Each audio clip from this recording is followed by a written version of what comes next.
Vamos a dar comienzo al acto. Buenos días.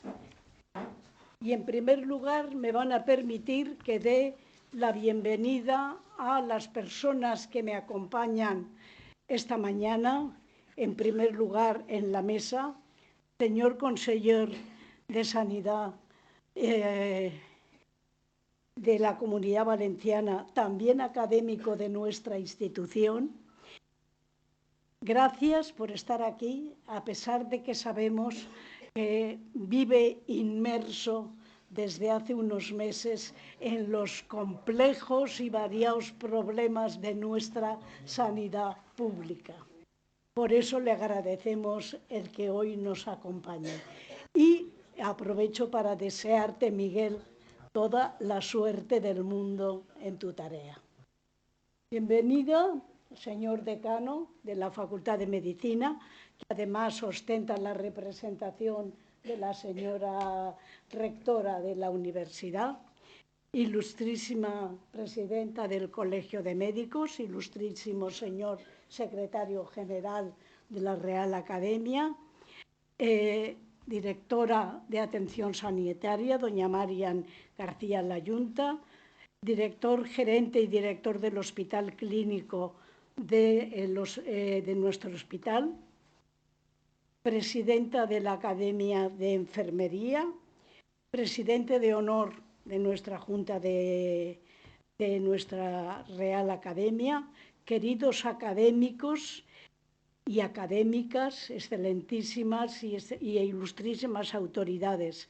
Me van a permitir un saludo especial al doctor Badenes, senior, padre, compañero de trabajo en este hospital clínico durante muchos años, que es el padre del el doctor Rafa Badenes, cuyo ingreso vamos a celebrar hoy. Compañeros del Hospital Clínico Universitario, veo muchos jefes de servicio, incluso algunos pertenecen a la misma área que el académico que va a entrar esta mañana. Señoras y señores, el acto de ingreso del doctor Rafael Badenes Quiles es lo que nos convoca esta mañana aquí a todos nosotros. Echa la bienvenida a todas las autoridades, amigos, amigas que nos acompañan.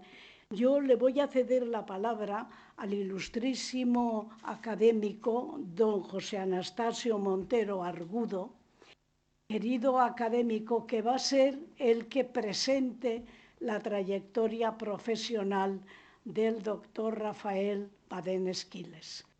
Anastasio, cuando quieras.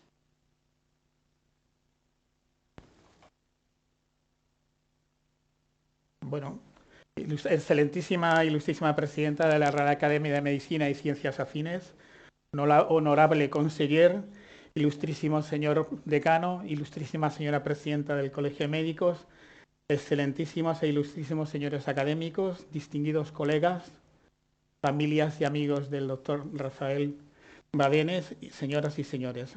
La normativa de la Real Academia de Medicina y Ciencias Afines de nuestra comunidad establece que realizada la propuesta que hicimos el doctor Barberá y yo para el doctor Rafael Badenes para ingreso como miembro de esta Real Academia, acepta que una vez la Junta de Gobierno somete a dictamen esta propuesta y aceptada, sea presentada por un académico de número.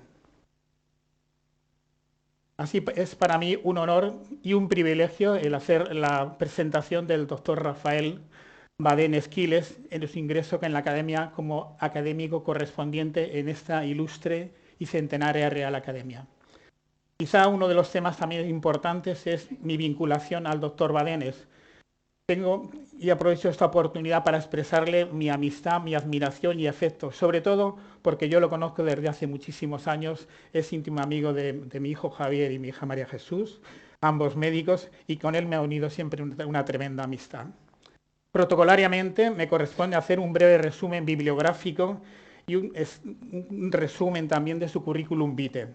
El doctor Rafael Badenes nace en Valencia en el 1977, Y su infancia transcurre en la ciudad, bueno, en el pueblo de La Eliana, ¿no? Estudia en el Colegio Helios, en donde su madre pertenece al equipo directivo y donde la señora María José Quiles le inculca los valores básicos que van a ser fundamentales en su personalidad. Es el espíritu de trabajo y la ilusión por el saber. Tras un brillante bachillerato y calificado como matrícula de honor, su ilusión es hacer la trayectoria que su padre le había inculcado, hacer medicina. Su padre, doctor Rafael Badenes, jefe clínico y responsable de la unidad de cuidados intensivos y de anestesia del Hospital Clínico, es una persona de una calidad humana excepcional y de un nivel profesional tremendo. Todos los que hemos tenido la posibilidad de haber trabajado con él sentimos una admiración y un cariño desbordante. El doctor Rafael Badenes ingresa en el 1995 en la Facultad de Medicina de Valencia y terminada su licenciatura decide seguir un poco la trayectoria de su padre. En el programa MIR se hace residente de anestesia y reanimación y durante toda su trayectoria de la residencia tiene un maestro excepcional y privilegiado, ¿no?, que es su padre. Durante su formación él tiene una especial dedicación a la atención al paciente neurocrítico, realizando un rotatorio en prestigiosas unidades, una de ellas, por ejemplo, la unidad de neurocríticos del Hospital Bellvitge de Barcelona. En el año 2011 obtiene el grado de doctor con sobresaliente cum laude en la Universidad Autónoma de Madrid. Pero además el doctor Badenes pues, tiene una serie de rotatorios en hospitales importantes europeos, como es el Erasmus de la Universidad Libre de Bruselas, el Vanderbilt University Medical Center, el Policlínico Humberto I de la Sapienza de Roma. Tras obtener el título de especialista en anestesia, su objetivo pues, es seguir lo mismo, seguir en donde está su padre, y en el 2016 obtiene por concurso oposición la plaza de médico adjunto. Es de destacar que en este concurso oposición obtiene el número 1 de la promoción. Posteriormente, en el año 2018, es nombrado jefe de sección del citado servicio y el año pasado, en el 2022, obtiene por concurso oposición la jefatura de servicio. Yo creo que estamos ante una brillante y fulgurante carrera profesional del doctor Rafa Badenes. Pero a su actividad clínica, él ha aportado varias cosas importantes al Hospital Clínico. Por ejemplo, él ha sido coordinador de trasplantes en el Hospital Clínico y desde su trabajo se ha visto aumentado el número de donantes y quizá esto ha sido también un elemento importante a la hora de conceder el trasplante renal en el Hospital Clínico. Otro elemento importante que de una trascendencia fundamental es el responsable de implantar el sistema ECMO. El sistema ECMO es un sistema percutáneo que se utiliza cuando una persona pues, tiene un shock cardiogénico y con los métodos convencionales no se puede resolver, o cuando una persona hace un síndrome respiratorio agudo y con el respirador y los métodos típicos de cuidados intensivos tampoco se puede resolver. Entonces, este sistema percutáneo se pone y se puede conseguir recuperar al enfermo tanto en shock cardiogénico como en insuficiencia respiratoria. Antes de esta actuación del doctor Rafa Badenes tenía que venir un equipo de otro hospital a tratar a estos enfermos, con lo cual ha sido muy importante la incorporación del sistema ECMO en estos enfermos críticos. También el sistema ECMO es importante para los nuevos conceptos de la donación de órganos. Siguiendo un poco su trayectoria profesional, él tiene una tendencia tremenda hacia expandirse en el mundo europeo y obtiene el Diploma Europeo de Anestesia y Cuidados Intensivos de la Sociedad Europea de Anestesia y Cuidados Intensivos y es instructor acreditado en los principales cursos internacionales de la materia de cuidados críticos, como es el Advanced Trauma Life Support, el European Trauma Course y la Fundamental Critical Care Support. Yo creo que en esta trayectoria estamos viendo pues, tres facetas, ¿no? Una, la faceta profesional que ha sido fulgurante, otro, su aportación al hospital clínico con la incorporación del ECMO y luego su trayectoria europea. A nivel docente, ha sido contratado en el Departamento de Cirugía desde el 2020, tiene la acreditación para la NECA, para profesor titular, y es coordinador de 2 asignaturas troncales del grado de Medicina. Su actividad investigadora siempre corre en paralelo la actividad clínica con la actividad profesional. De hecho, siempre ha sido una orientación siempre en sentido traslacional entre el campo de los neurocríticos y la donación de órganos. En su grupo de investigación pertenece y es coordinador de redes temáticas en el Carlos III. Ha sido investigador principal de muchos proyectos FIS y es investigador principal del grupo de proyectos europeos dedicados al enfermo neurocrítico. Es miembro de las sociedades científicas nacionales e internacionales y es representante en la sección de cuidados neurocríticos en la Sociedad Europea de Medicina Intensiva. Miembro electo del Consejo de Europa para la donación de órganos y trasplantes. En cuanto a su actividad editorial, es miembro del editorial board de revistas indexadas más importantes de anestesia y cuidados intensivos, revisor de revistas de anestesia y cuidados intensivos indexadas, y sus publicaciones tiene un volumen tremendo de artículos publicados, 122 artículos publicados, 5.500 citaciones y un factor de impacto Q1 del 94%. Después de este breve resumen de su actividad académica e investigadora, la parte final de mi discurso quería dedicarlo a resaltar la vinculación del doctor Rafa Badenés al enfermo neurocrítico en la faceta de anestesia y reanimación. Se ha dedicado fundamentalmente a dos conceptos. Uno, al cerebro sano, que es el cerebro que tratamos cuando lo anestesia, o al cerebro ya con traumatismos múltiples, traumatismos cerebrales o hemorragia cerebral. Estos han sido los dos elementos más importantes en su orientación a nivel terapéutico. Yo con él he tenido bastantes charlas, sobre todo por el problema del delirio postoperatorio de los enfermos con circulación extracorpórea, donde él realmente es un experto y ha sido muy, muy importante su colaboración en este campo, ¿no? En fin, por todo esto y por muchos más, tengo el orgullo y la emoción de darle la bienvenida en nombre de la Real Academia de Medicina.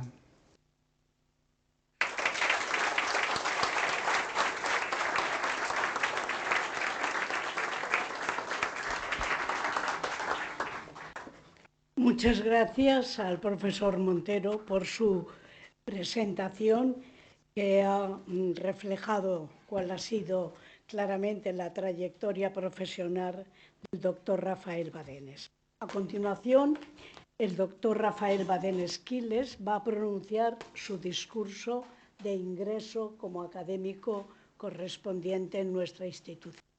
Cuando quieras.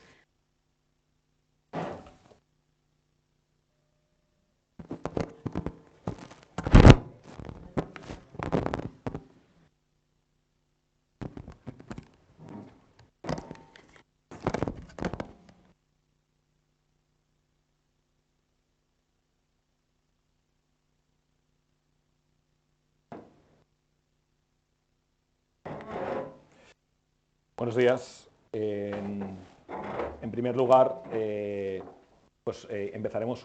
Es un honor, una enorme satisfacción formar parte o llegar a formar parte de esta bicentenaria institución. De verdad me llena de orgullo, de satisfacción y sobre todo de felicidad el poder formar parte de esta institución. Dicho lo cual, mi tema versará sobre la relación, como ha dicho mi admirado el doctor ilustrísimo profesor Montero, va a versar sobre las neurociencias, la anestesiología y reanimación, pero quiero empezaremos esta presentación de manera inversa a lo que lo hacemos habitualmente, y es con los agradecimientos.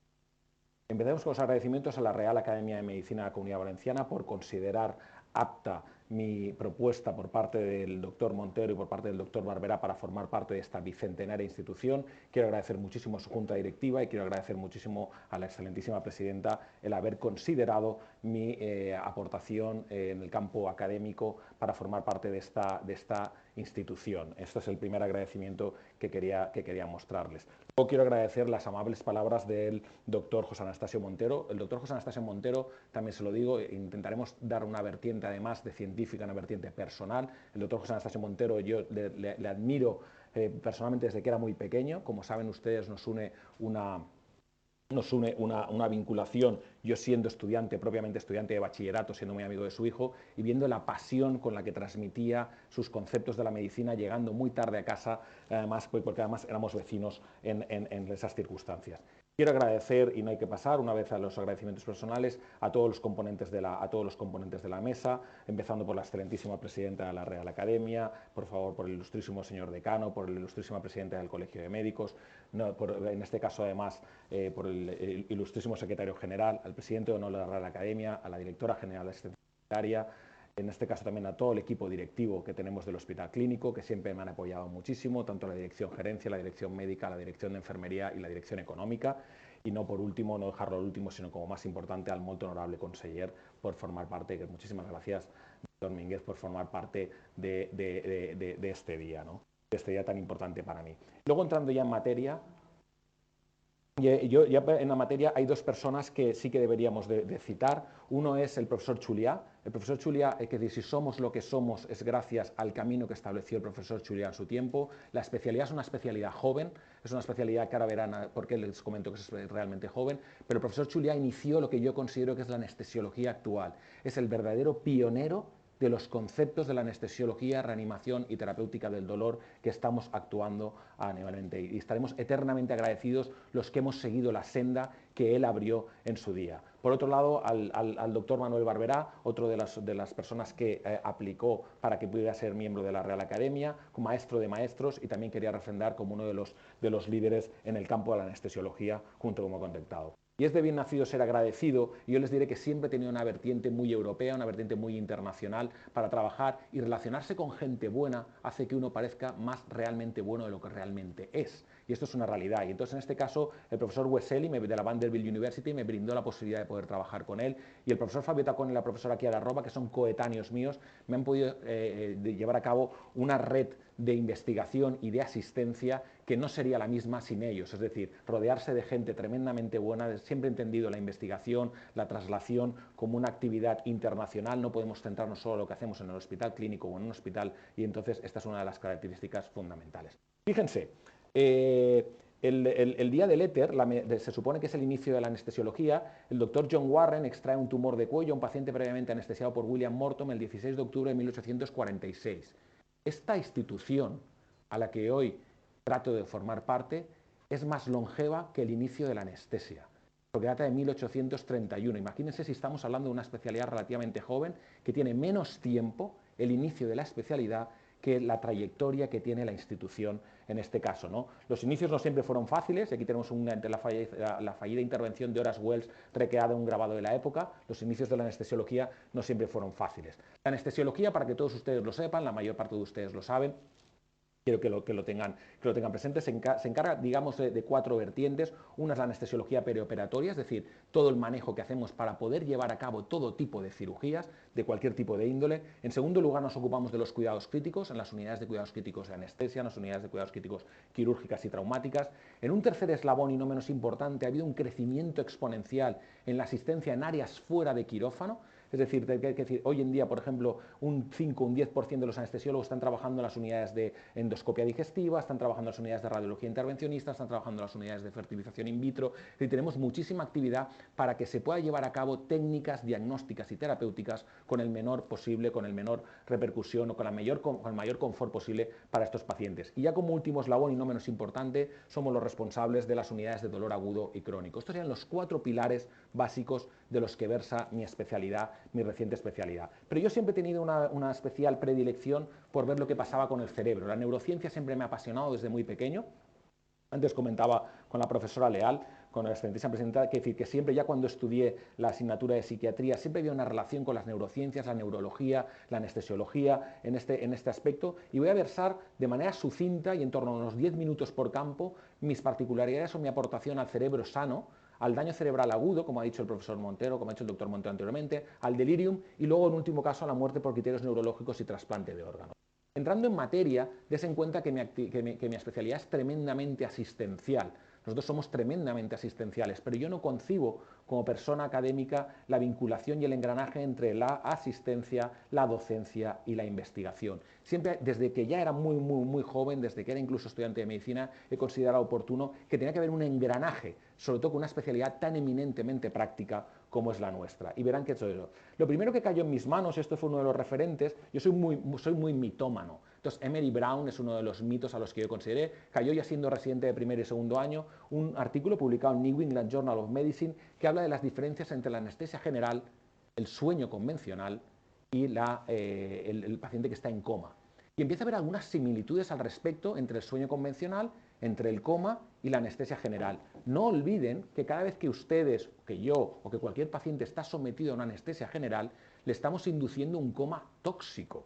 Es decir, farmacológicamente le estamos induciendo unas sustancias tan tremendamente tóxicas que van a dejar al paciente inconsciente. Es decir, nada de esto de que esto es una cosa totalmente llevadera, que es una cosa neuroprotectora, radicalmente distinto, con lo cual esto es lo primero que me llevó a pensar qué pasaba en esto. Esta es la oficina del doctor Emery Brown, como ven la oficina es su propio quirófano, es el profesor de la Universidad de Harvard y es el director del Instituto del Massachusetts General Hospital de anestesia, de cuidados críticos y de terapéutica del dolor, uno de los dan. Luego, además, disculpen que a veces utilice un poco de los anglicismos, quise investigar al respecto. La palabra investigación es fantástica, pero me gusta más el apéndice que utilizan los americanos cuando dicen research, que es buscar y rebuscar y rebuscar y rebuscar hasta que encontremos realmente algo que pueda ayudar a nuestros pacientes. Como verán, siempre el paciente ha estado en el centro, el paciente que hemos atendido ha estado en el centro del objetivo fundamental de toda mi trayectoria.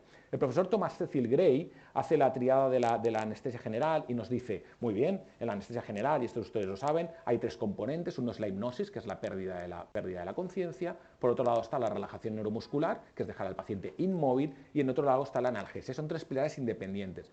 Lo que nos dábamos cuenta al principio y a los albores, y no tan lejanamente, es que hay muchas veces que no podíamos objetivar la cantidad de drogas anestésicas utilizadas. Era aquello más como una bola de cristal, creíamos que el paciente estaba anestesiado, pero no sabemos hasta qué punto quizás nos estábamos pasando en cuanto al grado de anestesia, quizá la profundidad anestésica no era la adecuada, quizá la analgesia, cómo monitorizamos la analgesia que administramos a nuestros pacientes, porque todos estos fármacos, acuérdense que tienen efectos deleterios en los cerebros sanos de nuestros pacientes. Es decir, daba la sensación, y esto fue uno de los primeros, que funcionábamos quizás, y es una crítica interna a la comunidad anestésica de hace unos años, quizás de manera un poco ciega ante estos eslabones. Luego, además, yo en los primeros años de mi asistencia los hago en el quirófano de neuroanestesia y tengo la posibilidad de coincidir con James Cottrell. James Cottrell, aparte de ser una persona, el director de la New York State University, que es el responsable del servicio de anestesia y se dedicaba, y entonces hay una frase que dice en uno de sus artículos, yo tuve la posibilidad de coincidir con él durante 2 meses, y dice, muchos de nosotros hemos oído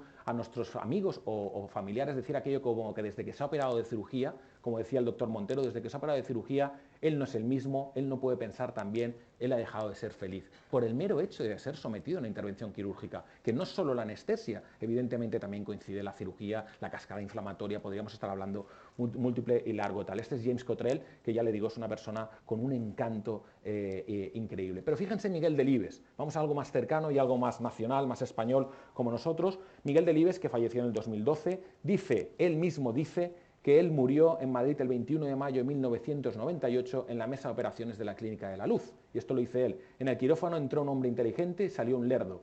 Imposible volver a escribir.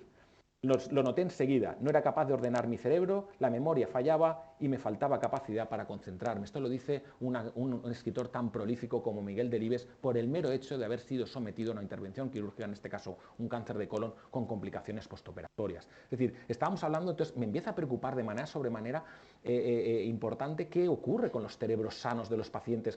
Acuérdense que 300 millones de personas son intervenidos quirúrgicamente al año, ¿no? Y esta es la primera. Entonces empiezo a obsesionarme mucho con la monitorización. Este es el libro de la Casa de Dios que todos ustedes, o nosotros, yo por lo menos leíamos cuando empezamos la residencia, que pensábamos que todo iba a ser como nos contaban en este libro, y en el mandamiento número 10 dice, si no tomas la temperatura, nunca encontrarás fiebre. Entonces esto nos es decir, si nosotros no monitorizamos, no sabemos lo que nos vamos a encontrar. Y es uno de los estándares de mi primera época. Mi primera época y mi primer estudio, acuérdense que siempre he estado vinculado la clínica con la asistencia y la docencia, como veremos a posteriori, lo llevo a cabo intentando llevar a cabo un dispositivo. Hay 2 tipos de anestesia, uno es la inhalatoria con gases y otra es la anestesia intravenosa. Saben que en el quirófano en el 80 o en el 90% de las veces utilizamos la anestesia inhalatoria, pero eso está reducido al ámbito del quirófano, porque tenemos unos sistemas especiales.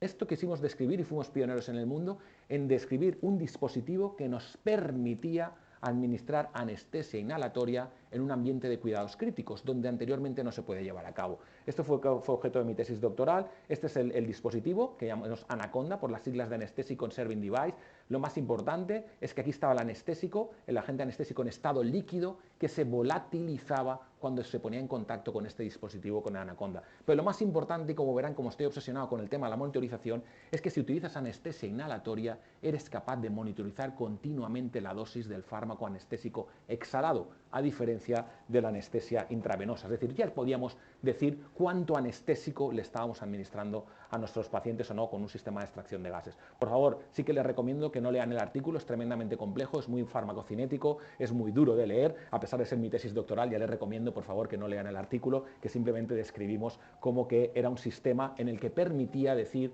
cuánto había que administrar para la dosis deseada en este nuevo dispositivo. Siguiendo en esta misma línea, me empezó a preocupar mucho la protección cerebral durante la neurocirugía y el stroke, aquí donde nosotros estábamos trabajando con el profesor Vilota de la Universidad de la Sapienza, y borrar algunos mitos. O sea, no existe ningún fármaco neuroprotector. Es una de las principales cosas que todos los fármacos nos pueden ayudar pero no existe por definición ningún fármaco neuroprotector. Nos pueden ayudar a muchas cosas, pero como tal no nos pueden neuroproteger, y es lo que dijimos en esta editorial. Este es Federico Vilota, que vino, fíjense, además ustedes lo reconocerán, Federico Vilota es el jefe de la Universidad de la Sapienza, de anestesia y reanimación, y él quiso ir a la Estación del Norte, esto es la Estación del Norte, porque había hecho hacía 20 años anteriormente un viaje en Interrail. Entonces me dijo, me hace mucha ilusión volver a aquella estación. Entonces nos fuimos a visitar, en vez de visitar la Valencia, la Estación del Norte, que es donde cuando él era joven, cuando era adolescente, la había visitado. Es un poco la curiosidad al respecto. Pero es que además quisimos indagar un poco y publicamos la monitorización intraoperatoria no solo de la profundidad anestésica, sino de la oximetría cerebral. Porque al final de todo, lo que nos interesa a cualquiera de nosotros, y lo veremos a lo largo de la exposición, es que llegue sangre oxigenada al cerebro. Si tuviésemos que ser muy pragmáticos y muy sencillos, incluso totalmente simplistas, lo que queremos cuando hacemos cualquier acto, en nuestro caso, es que llegue sangre oxigenada al cerebro. Entonces estos eran nuestros días en la oficina. Nuestros días en la oficina, de las fotos que hemos visto de los grabados de Horace Wells, han pasado a esto, ¿no? Eso en que verán los dispositivos, y esto es mi día a día, en el que me siento tremendamente orgulloso. Estas son mis oficinas, las oficinas de mis compañeros de trabajo, en el que vemos la monitorización estándar, pero no solo la monitorización estándar, sino monitorización de la oxigenación, monitorización de la profundidad anestésica, de la respuesta nociceptiva, de la analgesia. Esta es la tendencia actual de nuestra especialidad, joven especialidad, pero con un crecimiento exponencial muy llamativo. Acuérdense que somos la especialidad más numerosa en el ámbito hospitalario. El servicio de anestesia en todos los centros hospitalarios es el que más gente tiene trabajando, y somos la especialidad después de medicina familiar y comunitaria que más plazas de MIR oferta en este sentido, es decir, el crecimiento está siendo exponencial. Esta en cuanto a la primera parte, y del que me siento muy orgulloso, es de este artículo, en el que también forma parte, por ejemplo, el profesor Maruenda, que está aquí presente, y Fabio Tacone, en el que describimos todos los métodos que teníamos para poder diagnosticar cosas que estaban ocurriendo a nivel de la neurociencia. El problema de monitorizar el cerebro es que muchas veces necesitamos ser invasivos, con lo cual, no tenemos biomarcadores de lesión cerebral, no tenemos la troponina cerebral, no tenemos la creatinina cerebral, entonces tenemos que ser muy invasivos para ver qué está ocurriendo. Entonces describimos en este artículo cuándo convenía ser más agresivo, más invasivo, cuándo está justificado introducir un dispositivo intraparenquimatosamente o no. Esta es en cuanto a la primera parte, de manera más sucinta. Luego pasamos a mi segunda parte, emplearé unos 10 minutos en cada una de ellas. Les aseguro que no voy a ser extenso en esto, que es el daño cerebral agudo. Hemos trabajado un poco sobre el cerebro sano, y mi segunda fase es ¿y cuando el cerebro ya no es sano? Cuando el cerebro nos llega a nuestras unidades ya con patología, traumatismos craneoencefálicos, hemorragias cerebrales, daño cerebral agudo de cualquier índole. ¿Qué pasaba al respecto? Pues lo que pasaba era esto, ¿no? Que después de todo, al final, de manera muy simplista, lo que queremos, brain oxygenation, la oxigenación cerebral, es lo que nosotros queríamos. Este es un paciente en mi unidad, en la unidad en la unidad de cuidados críticos de anestesia del hospital clínico. Paciente con traumatismo craneal, pues lleva múltiples dispositivos, presión intracraneal, monitorización de profundidad anestésica, monitor de gasto cardíaco por duplicado porque estamos haciendo un estudio, un colchón de hipotermia, una presión tisular de oxígeno a nivel cerebral, que es un sensor dentro de la cabeza del paciente de manera agresiva para ver la cantidad de oxígeno que está llegando, un acceso venoso central. Es decir, este es el elemento del paciente que llega a nuestras unidades. Y además me preocupó de manera muy llamativa que es que a nivel internacional existe cierta disparidad en cuál es el tratamiento de los pacientes que son sometidos del traumatismo craneoencefálico grave. ¿Cómo puede ser que exista esa disparidad en una patología que tiene un 30% de mortalidad? Entonces, lo primero que hicimos es, a nivel internacional, es ver lo que hacía la gente. Si nos preocupaba la cantidad de sangre oxigenada que tiene que llegar al cerebro,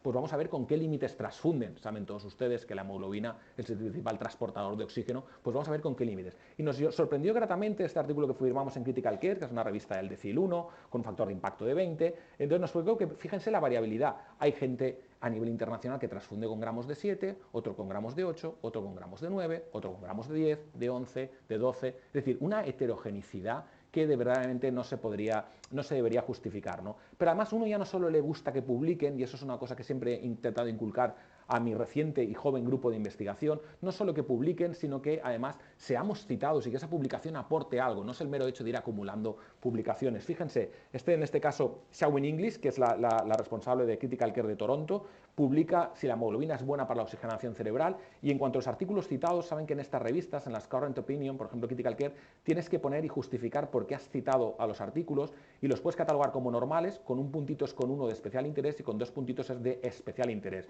Pues fíjense que nuestro artículo en el número 38 está citado con 2 puntitos como de especial interés. Pero ya no solo eso, nos empieza a gustar que nos empiezan a comentar, ¿no? Este es un artículo parecido al nuestro, que tiene unos resultados dispares con el nuestro y lo justifican, ¿no? En la discusión, en el estudio Badenes y tal, en esto no tienen nuestros resultados frente al nuestro, que no tienen estos resultados al respecto. Es decir, no solo es publicar por publicar, sino es generar evidencia para que otra gente la pueda llevar a cabo. Como había tanta disparidad, pues no había otro camino que hacer que un ensayo clínico randomizado, que estamos en fase de análisis de los resultados y que el objetivo es publicar en New England Journal of Medicine. Esto es decir, estamos, ya le digo, en fase de análisis de los resultados del estudio TRAIN, un estudio muy ambicioso. Pero además quisimos ver, ¿podemos mejorar el perfil de nuestros pacientes? O sea, ¿por qué sigue habiendo, por qué, por ejemplo, en cáncer de mama hemos dado unos avances tremendos en cuanto a la supervivencia de nuestros pacientes y por qué en el traumatismo de cráneo no? Teniendo toda la monitorización y todo el tratamiento del arsenal terapéutico, ¿por qué siguen falleciendo el 20 y tantos % de las personas con un traumatismo craneoencefálico agudo frente a otras patologías, llámese VIH, cáncer de mama, patología cardíaca, donde hay una disminución drástica de la mortalidad? Pues quisimos ver, y este es el primer artículo que publicamos en New England Journal of Medicine, como colaboradores, cada uno con su justo mérito, vimos que la progesterona, a nivel experimental, es tremendamente útil para mejorar el pronóstico de los pacientes. Podríamos pensar, pues entonces las mujeres se morirán menos, entonces tal. Pero cuando aplicamos esto a la clínica, y esto nos pasa mucho, vimos que no, que evidentemente no había diferencias estadísticamente significativas entre tratar a los pacientes con traumatismo craneoencefálico grave con progesterona versus el estándar de tratamiento. ¿Y esto por qué es? Esto lo publicamos en Lancet Neurology, como ven siempre revistas de mucho impacto, es porque no se puede catalogar todo el traumatismo craneoencefálico de la misma manera. Como no lo verán porque está un poco pequeño, pero son las diferentes caras de presentación del traumatismo craneoencefálico. No es lo mismo una lesión axonal difusa, que unos focos de contusión, que un hematoma subdural, que un hematoma epidural. Los resultados son tremendamente dispares y el tratamiento no puede ser café para todos, tenemos que ir hacia una medicina personalizada. De hecho, además, tras la publicación de esto nos preguntaron, y además me gustó mucho esta editorial, de si éramos demasiado viejos para sobrevivir a un traumatismo craneoencefálico, porque la edad se vio como un factor condicionante, y demostramos claramente que no es la edad, sino es la fragilidad la que va vinculada a la supervivencia con el traumatismo craneoencefálico, es decir, uno de los conceptos que los fisiólogos de nuestro hospital han trabajado mucho y muy bien al respecto, ¿no? Pero además quisimos dar algunas herramientas y entonces definimos, por ejemplo, los tipos de hipoxia cerebral. También, como verán, siempre es a nivel internacional, siempre son estudios multicéntricos, es decir, no toda la hipoxia cerebral es isquémica, sino que habían diferentes tipos de hipoxia, como vimos en la clasificación de Sigar-Andersen, por Shun, disperfusión, desacoplamiento o hipermetabolismo, y los parámetros que teníamos que mirar de manera invasiva para tratar estas patologías. Pero luego además había otra cosa muy curiosa, decían, no, el paciente tiene un traumatismo craneoencefálico cerebral aislado, ¿no? Y esto es una cosa, esto no existe. Cuando uno tiene un traumatismo craneoencefálico, nunca puede ser aislado, porque hay una interrelación entre el cráneo y el resto del organismo que nunca puede ser aislado. Es decir, maniobras que hacemos como hiperventilar a nuestros pacientes tienen una repercusión tremenda en lo que ocurre luego en la fisiopatología a nivel cerebral. Y es otra de las cosas que publicamos y que caracterizamos. También, por ejemplo, fíjense en la osmoterapia, Es decir, ¿es mejor el hipertónico o el salino? Es que teníamos muchísimas dudas sobre el manejo del traumatismo craneoencefálico. Este es un estudio europeo. Quisimos poner al Hospital Clínico siempre en el mapa. Fíjense, las mejores unidades de cuidados críticos de Europa y 2 unidades australianas. En este estudio que demostramos que en este caso es muchísimo mejor utilizar el suelo salino hipertónico que el mannitol para el tratamiento inicial de nuestros pacientes, y desarrollamos además un metaanálisis con una umbrella review. Siempre dándole vueltas a cómo lo podemos hacer mejor en nuestros cerebros sanos, en nuestros cerebros dañados y en nuestros cerebros tal. Y de lo que sí me siento tremendamente orgulloso es de esta, que pudimos dilucidar unos scores a partir de cuáles son los nuevos scores que relacionaban el daño pulmonar con el daño cerebral. Es decir, esto es una de las características, es un estudio que hicimos tanto en la Universidad de Génova como de Cambridge como la nuestra, y desarrollamos unos nuevos scores, no les quiero marear, pero en concreto la presión tisular de oxígeno con su correlación con la presión de oxígeno cerebral, y luego replicamos estos resultados publicados a posteriori en traumatismo craneoencefálico. Ya acabando en esta faceta, muy recientemente, esto fue hace 2 meses, publicamos la ruta del oxígeno. No quiero simplemente que la conozcan, pero lo importante que es qué pasos hay que tener en cuenta para que llegue la mayor cantidad de sangre oxigenada, al fin y al cabo, a la mitocondria, que es lo que queremos utilizar. Y quisimos dar además elementos sencillos, le llamamos de mantle, ¿vale? El manto, pues son las siglas que utilizamos. Cuidado con la temperatura, cuidado con la hemoglobina, haz mucho hincapié a los electrolitos, vigila el metabolismo, la presión arterial, la nutrición, titula el oxígeno. Ahora hablaremos un poco de la titulación del oxígeno sistémico, haz una estrategia de ventilación protectora y disminuye el edema siempre que puedas, ¿no? Esto nos lo publicaron también en Critical Care. Pero además quisimos ayudar a aquella gente que no era tan experta. Un traumatismo craneoencefálico puede llegar a cualquier centro, que tiene que ir a un centro de referencia. Saben que en España no siempre es así. Es decir, si usted tiene un traumatismo craneoencefálico en la Sierra Calderona, será llevado inicialmente al Hospital de Sagunto y no vendrá directamente a nosotros. Esto tiene sus cosas buenas, sus ventajas y sus inconvenientes. Si se puede tratar lo que ustedes tienen en el Hospital de Sagunto es bueno, pero si necesita cuidados neurocríticos con neurocirugía, estamos demorando su llegada al centro para los cuidados definitivos. Tiene sus doble vertiente. En Estados Unidos saben que va directamente en Trauma Center. Entonces quisimos dar herramientas, algoritmos sencillos para tratar a aquellos que no estaban tan habituados al manejo del traumatismo craneoencefálico, y esto es un algoritmo decisional muy sencillo de aplicar. Y luego otra cosa que me obsesionó es que lo que ocurre de cuello para abajo influye mucho a lo que ocurre de cuello para arriba. Y esto es un artículo que publicamos, estos son 1.400 pacientes, es un análisis secundario publicado también en Critical Care, y quisimos ver, son pacientes posparada cardíaca, extrahospitalaria. El paciente se para fuera del hospital, el paciente es llevado por los servicios de extrahospitalaria al hospital, recupera el ritmo y llega a nuestras unidades. Pues de lo que me siento tremendamente orgulloso es que hemos podido definir los niveles de hipoxemia, de hiperoxemia y de hiperoxemia en estos pacientes. Ya no sirven aquello de 80 a 120, el rango de seguridad vinculado con la mortalidad en estos pacientes, en este caso nos dio de 69 hasta 195. Es decir, definimos unos nuevos niveles de lo que es la oxigenación sistémica adecuada en nuestros pacientes. Des en cuenta que nosotros es muy fácil que podamos subir la cantidad de oxígeno que queremos administrar al paciente y se pueden disparar las cifras de oxígeno. No con esto estoy diciendo que la hiperoxia sea buena, ni mucho menos. El oxígeno es una droga necesaria para vivir, muy deleteria en exceso. Y este es un poco el mensaje que les quería transmitir. Y muy recientemente, también se lo quiero decir, pendiente de publicación, estamos en la segunda revisión, hemos visto, esto era en posparada cardíaca, y estas son las cifras en traumatismo craneoencefálico, en hemorragia cerebral y en accidente cerebral isquémico cerebral. También aquí acotamos todavía más lo que son las cifras de oxigenación y vimos que había que actuar entre valores de 92 a 156. Si subes, es una curva en U, si subes por encima de 156, los pacientes fallecen más. Si bajas por debajo de 92, los pacientes fallecen más. O sea, una curva totalmente, para que vean lo que afecta, lo que nosotros hacemos en nuestra llegada de nuestros pacientes a ese nivel. Esta sería la segunda parte de la medicina personalizada que tenemos, y estos son 2 de los artículos de los que más contento me siento, vehiculizados siempre y tal. Luego vamos a la tercera parte de la charla, los 10 minutos, que les voy a contar una historia. Aquí en realidad lo que les voy a contar es una historia al respecto. Fíjense, Aurelio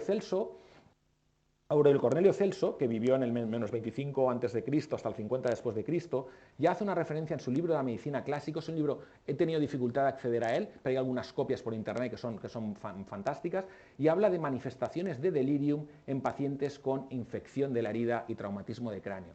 Empezamos a ver algunas cosas, que es que los pacientes sanos en teoría a nivel cerebral, por el mero hecho de ingresar en nuestras unidades de cuidados críticos, desarrollaban una entidad que se llamaba delirium. Los pacientes deliraban por el mero hecho de estar en nuestras unidades, aislados, sin su familia, sin saber el día y noche, sedados profundamente, y esto empezó a preocuparnos mucho, porque no es por el hecho de que tengan un traumatismo craneal, sino aquí estamos hablando en cerebros sanos, en pacientes graves, imagínense una neumonía, imagínense un shock cardiogénico, por el mero hecho de estar ingresados. No les voy a hablar de los mecanismos de la fisiopatología del delirium, que está tremendamente definida por los psiquiatras. Existen múltiples mecanismos, esto es una revisión excelente de Nature Reviews, pero nosotros ya en el 2016 nos sentamos un grupo, un panel, no digamos de expertos, sino un panel de gente, y dijimos el ICAS Concept, que es que queremos que nuestros pacientes en la UCI, había que abandonar aquello de que los pacientes estuviesen tremendamente sedados, conectados a sin contacto familiar. Dijimos que el paciente tiene que estar confortable, cooperativo y calmado, que la analgesia es lo más importante. O sea, si a un paciente le duele, lo que no podemos hacer es sedarlo.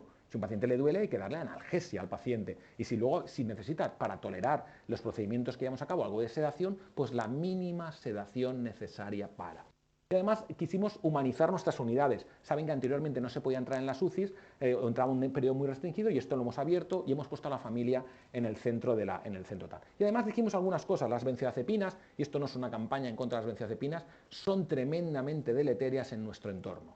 Las benzodiazepinas son tremendamente deleterias para el paciente crítico en general. Y además el grupo de la Vanderbilt ya nos enseñó que cuidado, que si el paciente tiene coma y cuando se despierta del coma tiene delirium, ese paciente tiene mucha más posibilidad de fallecer que el paciente irse de alta de nuestra unidad. Acuérdense que el coma puede ser un coma estructural porque tienes un daño cerebral, o puede ser un coma inducido. Nosotros todos los días estamos induciendo comas tóxicos a nuestros pacientes porque lo necesitan. Dense en cuenta que no es que nos guste ir induciendo comas a la gente, pero que porque lo necesitan. Pero esto son las características.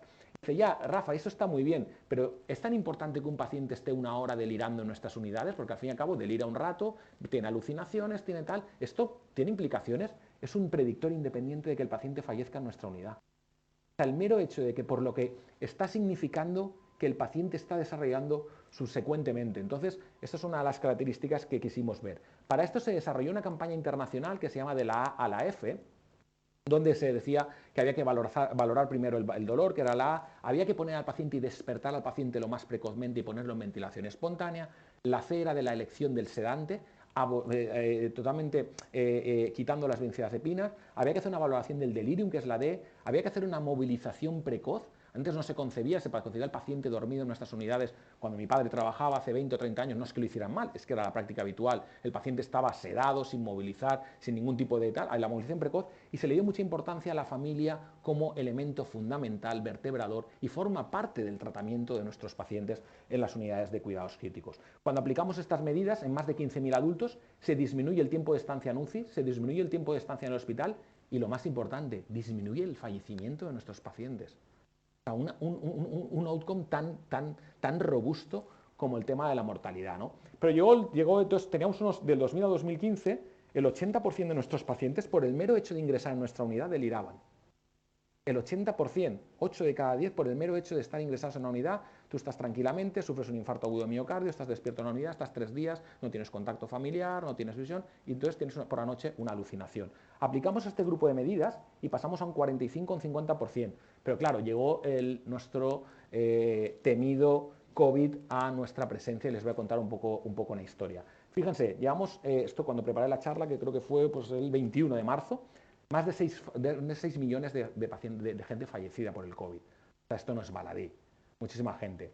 Esta es la primera vez que un anestesista, Francesco, es la única vez que un anestesista ha copado la portada de la revista Time, es un anestesista italiano, en premia pandemia, que además tengo la suerte de conocer y de tener una excelente relación, y es la primera vez que lo copó. Fíjense lo que pasó. Estas son fotos de mi unidad, vamos a intentar ser un poco más amenos. Fotos de mi unidad. Estos son los quirófanos que junto con el equipo directivo acordamos, con la dirección quirúrgica, no cabían los pacientes y tuvimos que utilizar los quirófanos, suspendimos toda la actividad quirúrgica y utilizamos los quirófanos como camas de críticos.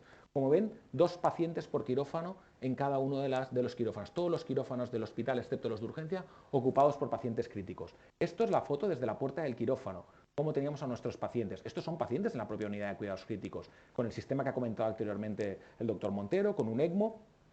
un sistema de depuración external, pacientes tremendamente complejos. Este soy yo con un paciente, en este caso en la unidad, que no tiene edad, y esto es un poco la característica. Y les voy a contar una historia, fíjense esta historia, porque es una historia, a mí me parece que es una historia bonita, igual ustedes no, que tiene el sábado 11 de abril a las 21:46, sábado 11 de abril del 2020, yo le escribo un mensaje a Wes Eli, que es el director de la Vanderbilt University, le digo, querido profesor Eli, tengo una relación con él, con Wes, le digo, estoy viendo que plena pandemia, nosotros saturados, los quirófanos, estamos viendo que los pacientes con COVID están delirando una barbaridad y que estamos cambiando nuestra manera de actuar, ¿vale? 21:46 de un sábado, pues esto, que estamos muy preocupados, estaría de guardia o no lo sé, estamos en estos. A los 20 minutos una persona como Wes Eli, el mismo sábado 11 de abril, contesta y me dice, ¿de cuántos pacientes estás hablando, Rafa? Dice, ¿qué cosas tienes al respecto? ¿Qué variables tienes? ¿Qué podemos estudiar? Wes Eli, para que se haga una idea, tiene 899 papers publicados a fecha de ayer. Esto. Y le digo, bueno, dice ¿cuántas? Luego a las 23:11 le vuelvo a contestar y le digo, nada, en 24 horas te hago una base de datos y recogemos los datos de los pacientes. Todo esto trabajando un sábado de abril, plena pandemia, con Wes Eli contestando al momento. Al día siguiente, en torno a las 4 de la tarde, 4:50, le envío, le digo, Wes, bueno, dear profesor Eli, siempre con los respetos pertinentes, nada, te envío la base de datos que creo que debemos de recoger y debemos de recoger estos pacientes para ver exactamente qué ha ocurrido, porque qué está ocurriendo al máximo representante del delirium a nivel mundial. Entonces, hicimos un estudio en ese momento, en plena pandemia, o sea, se pueden hacer estudios en plena pandemia, con los quirófanos saturados, para ver exactamente qué ocurría, un estudio donde hay pues, un anestesiólogo, 2 anestesiólogos, uno de medicina interna, uno de medicina intensiva, la enfermería implicada, y entonces hicimos este estudio participando 14 países, aquí tienen reflejados en el mapa dónde, 69 UCIs y 2.088 pacientes. Y este estudio lo publicamos en Lancet Respiratory Medicine. Hecho en 3 meses. Un estudio hecho en 3 meses en plena pandemia. Lancet Respiratory Medicine, también es verdad que ahora están sobredimensionadas, tiene un factor de impacto de 102 en el año 2021.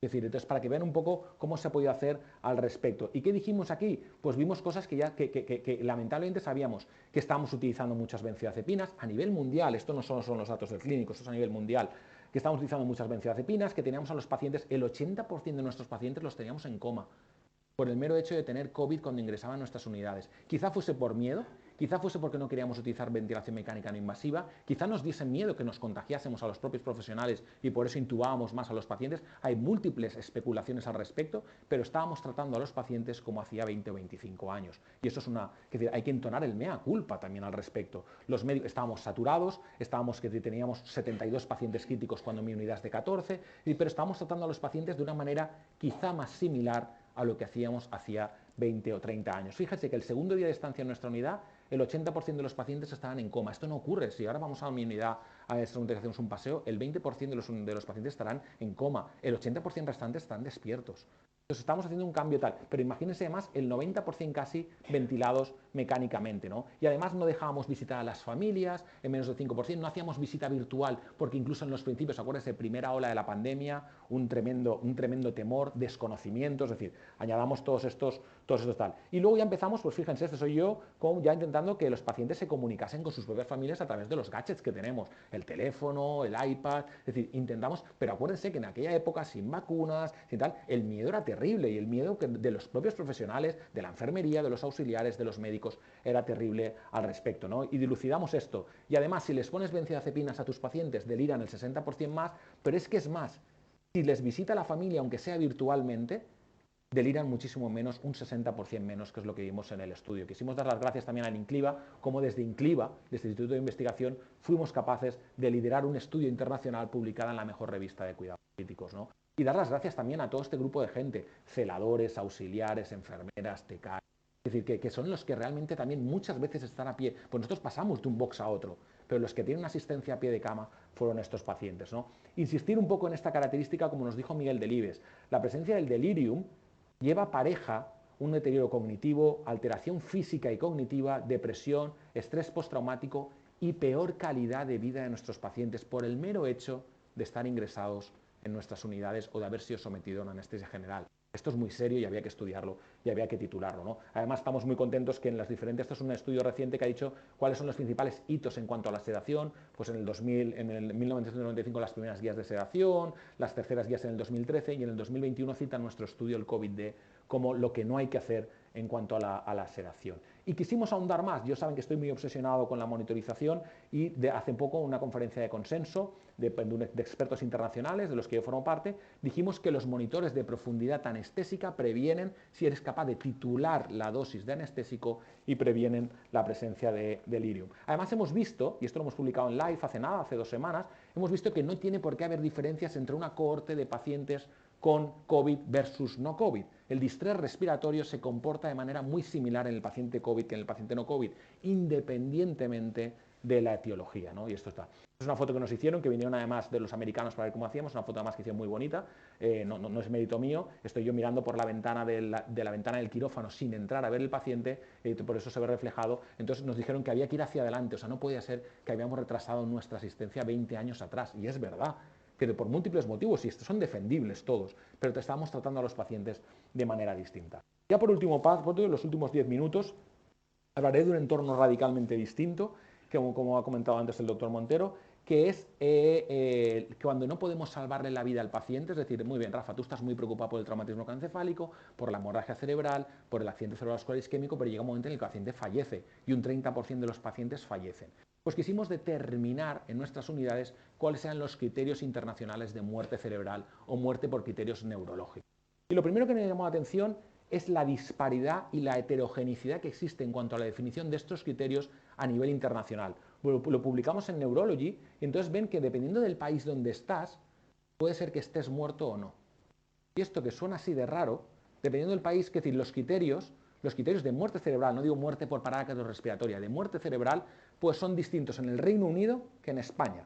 Yo sé que hay una ley al respecto. Esto, claro, esto es muy duro de entender, porque es certificar la muerte de un paciente o no, que está conectado a ventilación mecánica por criterios neurológicos, y esto había que tener. Entonces, claro, esta disparidad nos hizo claro, vamos a ver exactamente aquí qué hacemos, porque no puede ser, aunque haya una ley, nosotros tenemos una ley, y hay otros países que tienen una ley, pero no puede ser que haya esa disparidad, eso es un criterio clínico, aunque no puede estar versado en la ley. No existe una ley que diagnostica la hemorragia digestiva aguda, no existe una ley que te dice cuál es el diagnóstico de la neumonía. Es un diagnóstico clínico y como tal teníamos que hacerlo.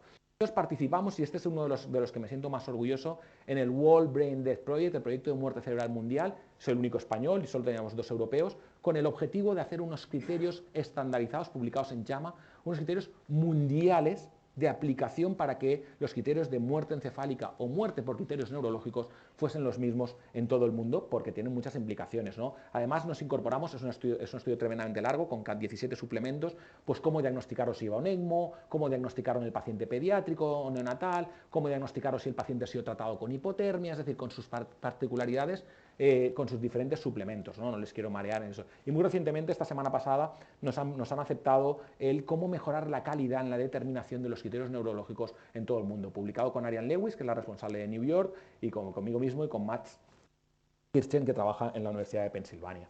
Entonces, ¿por qué es esto? Porque además esto da paso a la donación de órganos. Saben que la muerte encefálica da paso a la donación de órganos. Y la donación de órganos no es más que la mejor cosa que puede ocurrir de algo realmente malo. Que un paciente fallezca ya es un drama terapéutico, pero si le podemos dar una pequeña luz al respecto y poder potenciar el salvar vidas a otros pacientes, de ahí era tremendamente importante diagnosticar la muerte encefálica y que no haya escapes, porque hay que darle la oportunidad al paciente y a sus familiares de poder donar los órganos en las mejores condiciones posibles y poder salvar la vida a los pacientes. ¿Sabe que esto en España somos líderes en el mundo? Esto es la tasa de donación, cómo ha ido subiendo con el paso del tiempo. Esta es la caída del COVID, que evidentemente hubo porque teníamos las unidades ocupadas con pacientes con COVID, evidentemente no bien, pero fíjense además, esto es de lo único que nos podemos enorgullecer a nivel mundial. Esta es la tasa de donación de órganos de España comparado con el resto de países. Duplicamos a la media de la Unión Europea, cuatriplicamos a Alemania, duplicamos a Italia, duplicamos a Francia, y Estados Unidos sí que está creciendo con una campaña muy agresiva, y yo creo que en los años siguientes estaremos casi, y no me gustaría ser agorero, pero quizás en Estados Unidos nos supere el año que viene en cuanto a donación y trasplante de órganos, quizás por la epidemia que existe actualmente de la sobredosis de opiáceos. 1 de cada 3 donantes en Estados Unidos actualmente es secundario a una parada cardíaca por la sobredosis. Ese problema no lo tenemos en España, con lo cual han tenido un crecimiento muy exponencial. No es una crítica a Estados Unidos, es una realidad con los datos en la mano. Pero es que además no solo nos quisimos quedar en esto, sino que podíamos mejorar en los pacientes con daño cerebral agudo que no cumplen los criterios de muerte cerebral y que les vamos a retirar las medidas, ¿Podemos preservar esos órganos de la mejor manera posible con la instauración de un sistema extracorpóreo?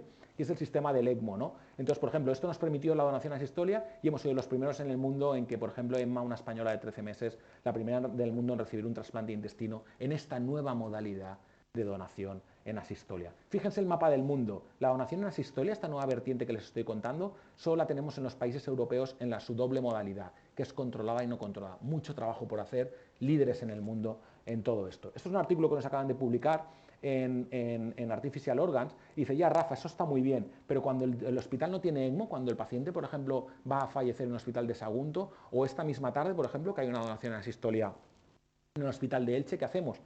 Pues nos desplazamos.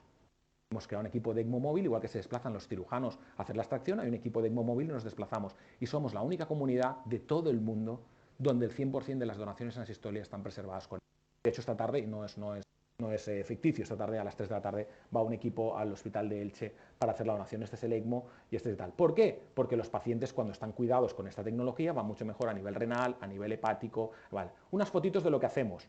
Anulamos al paciente de manera percutánea, lo comprobamos con radiografía, comprobamos que no haya, este es el ECMO que tenemos, lo conectamos al ECMO, procedemos a la limitación y este es el primer ECMO móvil que hicimos en el 2018 en el hospital Peseta. A partir de ahí hemos hecho más de 100 equipos, bueno, en este caso 123 salidas del equipo de ECMO. Esto nos han dado diferentes premios al respecto por haber montado este sistema y esto me ha permitido a mí ser miembro del Consejo de Europa para la donación y trasplante de órganos durante 4 años.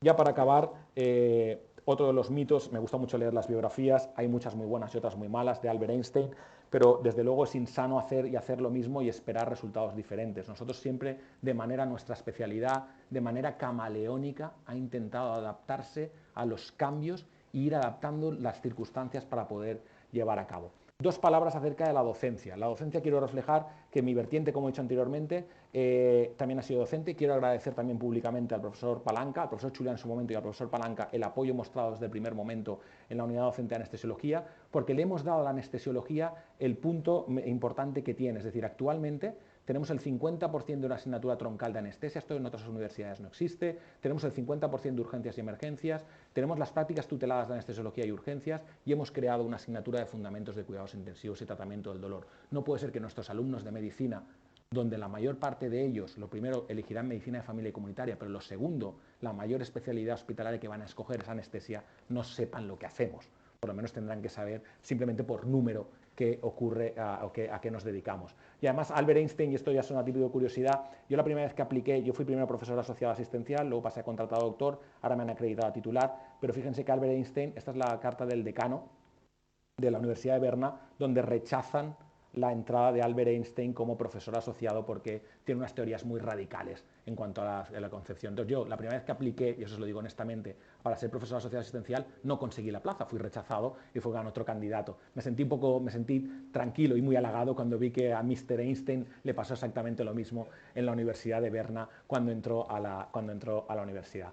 Gracias de nuevo al Instituto de Investigación, si no sería imposible haber llevado esta capacidad y a los networks europeos. Gracias a la organización, yo tengo la suerte desde hace unos meses de liderar un servicio muy numeroso en el hospital. La organización son las personas que lo forman y invertir en personas es invertir en resultados. Esto lo tengo clarísimo. Yo lo único que hago es dirigir un grupo de gente y lo entiendo como una gestión de personas, el talento como la suma de conocimientos y competencias más la capacidad de adaptación que hemos demostrado y la capacidad de multiplicar a los demás. Estas son diferentes fotos del equipo que formo, del equipo que en realidad no es que lidere, del equipo que simplemente gestiono, un equipo de más de 100 personas, y quiero darle enormes gracias a mi servicio de anestesiología por ser como son y por yo ser lo que soy gracias a ellos. De nuevo reitero el agradecimiento a la Real Academia por haber visto las posibilidades de que entrara en esta bicentenaria institución más longeva que mi propia especialidad.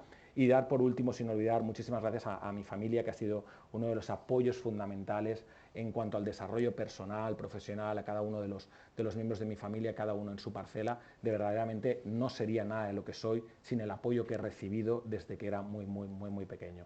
Con esto quiero finalizar. He puesto lo de I love you con B porque acuérdese que amamos con el cerebro, es del óvulo, por eso no amamos con el corazón, por eso la gente dice no amamos con el corazón, amamos con el cerebro, por eso de I love you con B del óvulo cerebral. Y muchísimas gracias de verdad por su amable atención durante esta exposición.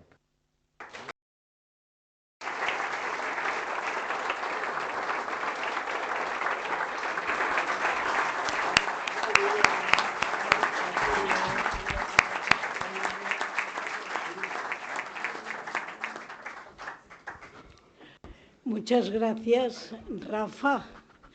Permíteme que no seas para mí el doctor Badenes, sino Rafa. A continuación, el ilustrísimo señor secretario general de la Real Academia dará lectura al acta de nombramiento como académico correspondiente del doctor Badenes Quiles. La Real Academia de Medicina de la Comunidad Valenciana ha acordado en la sesión celebrada el día 30 de marzo del año 2022 nombrar académico correspondiente al doctor Rafael Badenes Quiles por estar comprendidos sus méritos y circunstancias en el artículo 19 del reglamento vigente. Valencia, 28 de marzo del 2023, firmado la secretaria general y la presidenta.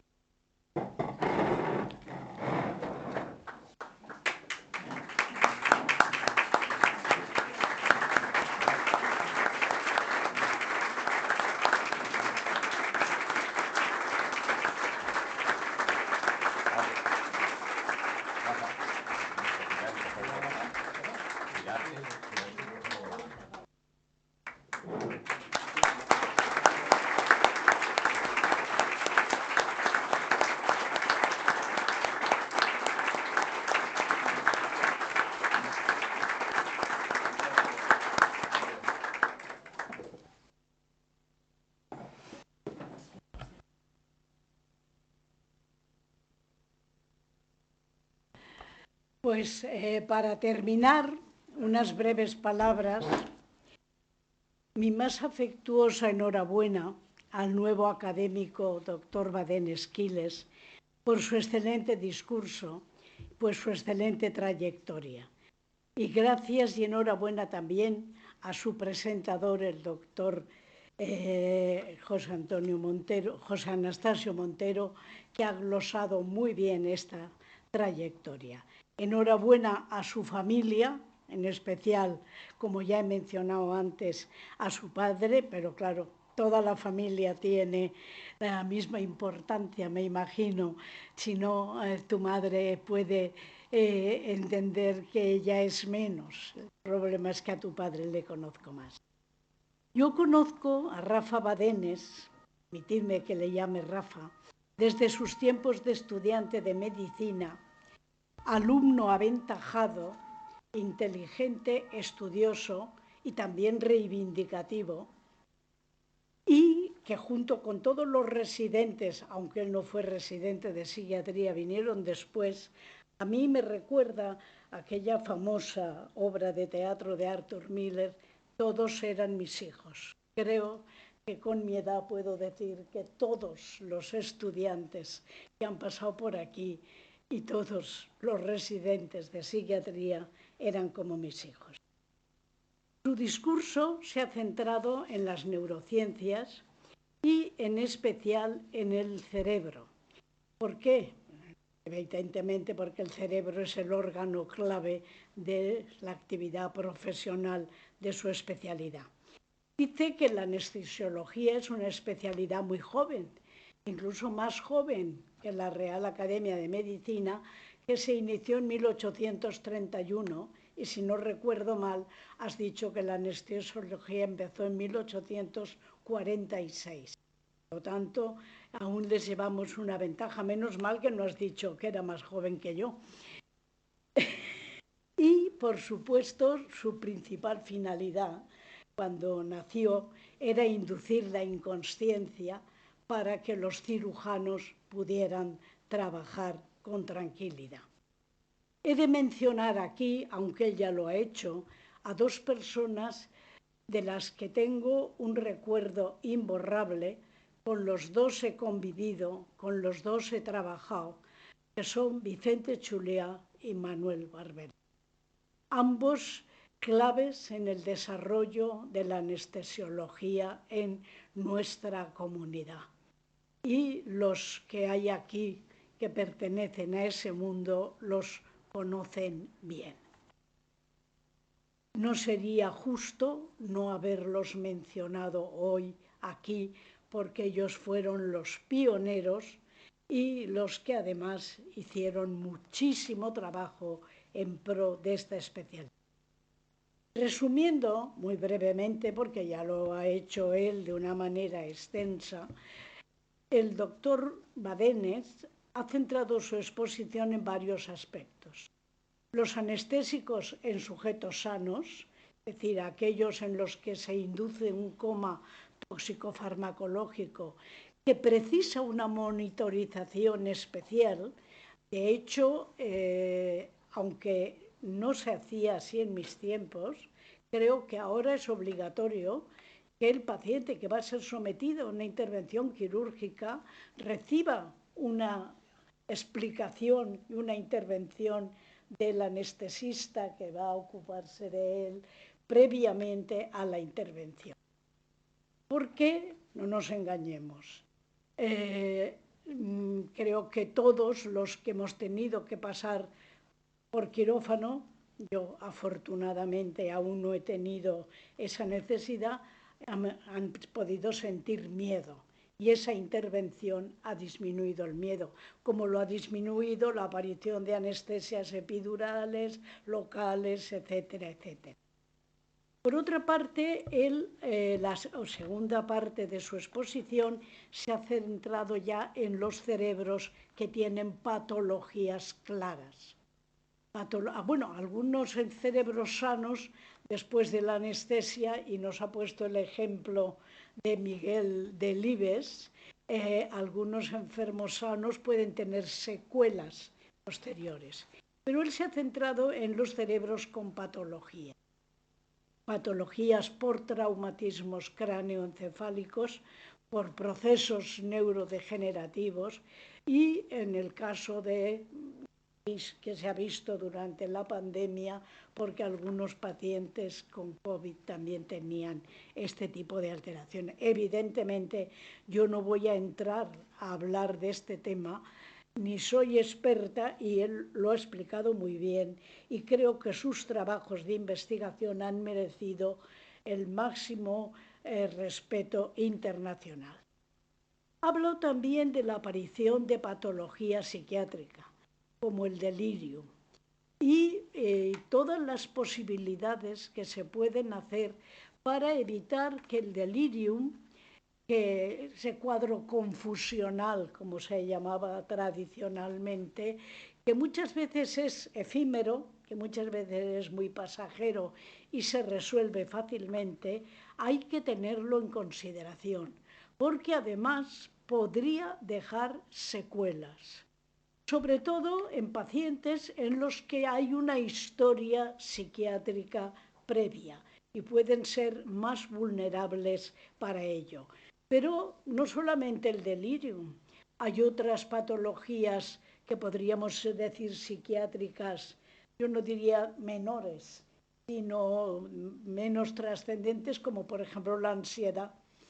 Cuando una persona está ingresada en una unidad de cuidados intensivos, no hace falta que nadie le explique que su problema es una enfermedad que puede poner en peligro su vida.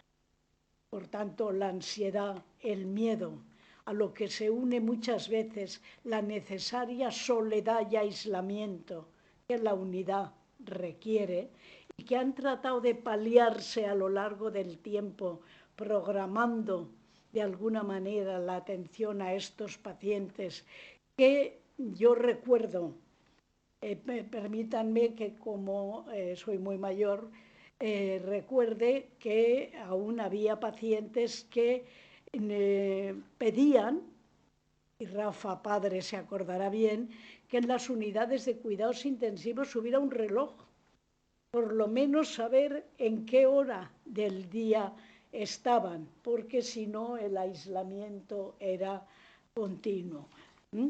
Tú te acordarás muy bien, Rafa, de la petición del reloj. También ha terminado su intervención con algo importante. Por desgracia, en las unidades de cuidados intensivos, y durante la pandemia esto se ha incrementado por las razones que no voy a mencionar aquí, los criterios de muerte cerebral. No hace mucho, y no puedo evitar su recuerdo, falleció un antiguo residente mío de los más queridos, Miquel Munarriz, en el que hubo que al final aceptar la desconexión porque era imposible el que pudiera sobrevivir. Por eso que los criterios de muerte cerebral estén claros y que esa se vincule a todos los centros me parece fundamental. Creo que al fin y al cabo todos en algún momento tendremos que ver morir a personas de nuestro entorno o nosotros mismos.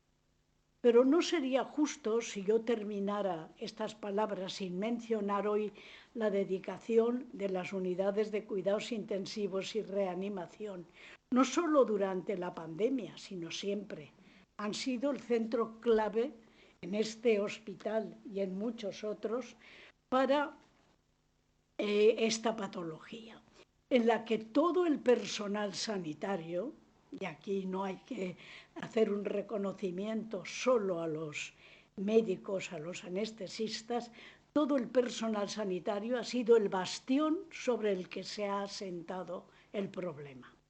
Pacientes con gran fragilidad emocional, soledad, aislamiento, y solo el personal sanitario ha paliado en parte, con su empatía, diálogo cuando ha sido posible, en parte conexión con la familia, los medios de comunicación audiovisuales que se han podido utilizar o los teléfonos móviles, han permitido que el paciente pudiera, a lo mejor, cambiar, dialogar, al menos con el personal que le rodeaba.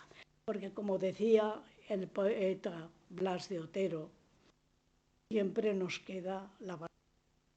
Pues lo último que a lo mejor podemos ofrecer a un paciente que sabemos que ya no podemos hacer nada más por él. Por eso, muchas gracias por esa labor que como director del Centro de Reanimación, de Anestesia y Reanimación, habéis llevado a cabo, que se suma, evidentemente, a mi felicitación por la magnífica investigación que nos has presentado, porque has hecho que recordáramos que todo es importante. Y has terminado hablando incluso de la docencia, de cómo incluir la docencia también de vuestra disciplina.